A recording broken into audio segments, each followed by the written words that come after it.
In 1940, the Italian fascist regime established the Entity of Colonization of Sicilian Latifundiium, following the model of the Entity of Colonization of Libya and colonial architecture in Eritrea and Ethiopia. These territories were considered by the regime empty, underdeveloped, and backwards, and therefore in need of being reclaimed, modernized, and repopulated. For this purpose, the Entity of Colonization inaugurated 8 new rural towns in Sicily, and as many remained unfinished. Today, most of these villages have fallen into ruin.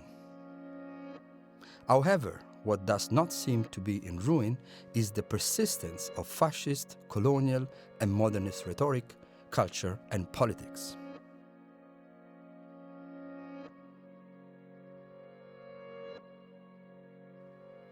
Despite the fall of fascism following the Second World War, Italy's defascistization unfortunately remains an unfinished process. This is one of the reasons why there are many visible architectures and monuments that celebrate the fascist regime.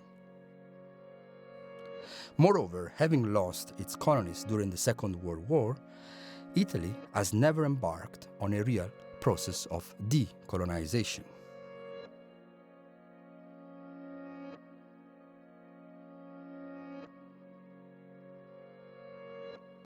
With the reemergence of fascist ideology in Europe, it becomes urgent to ask, what kind of heritage is the fascist, colonial, and modernist heritage?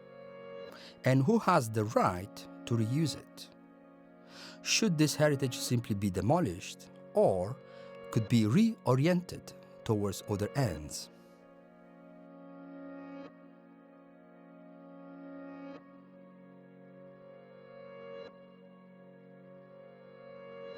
In recent years, the right-wing Sicilian regional government, in an effort to re-legitimize fascist policies, decided to fund the architectural conservation of the agricultural towns built by the Entity of Colonization of Sicilian Latifundium, restoring them as they were originally built.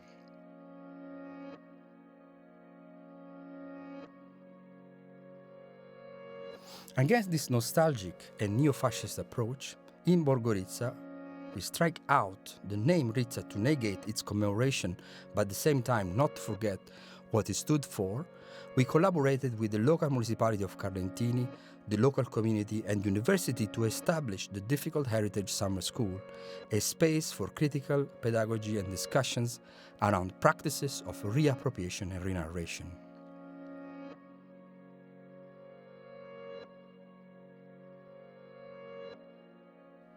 Beside engagement on site in Borgo Rizza, we felt the necessity to take the conversation into other contexts, to expand the possibility to learn from different sites and build new alliances.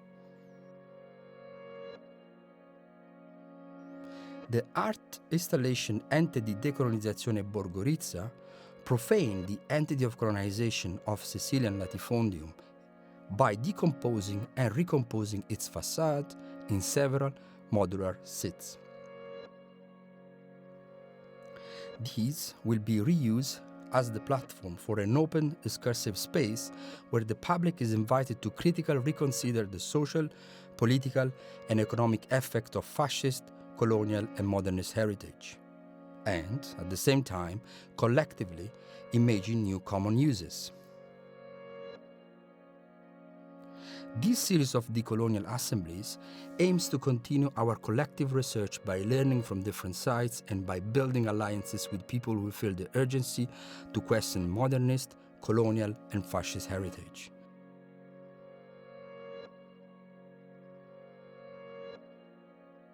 In processes of colonization and decolonization, architecture plays a crucial role in organizing spatial relations and expressing ideologies. And even when abandoned or in ruins, it is still mobilized as evidence for political and cultural claims. It's not possible to understand today's displacement of people flow of migration or contemporary fascism without and through knowledge of Europe's colonial and modernist heritage.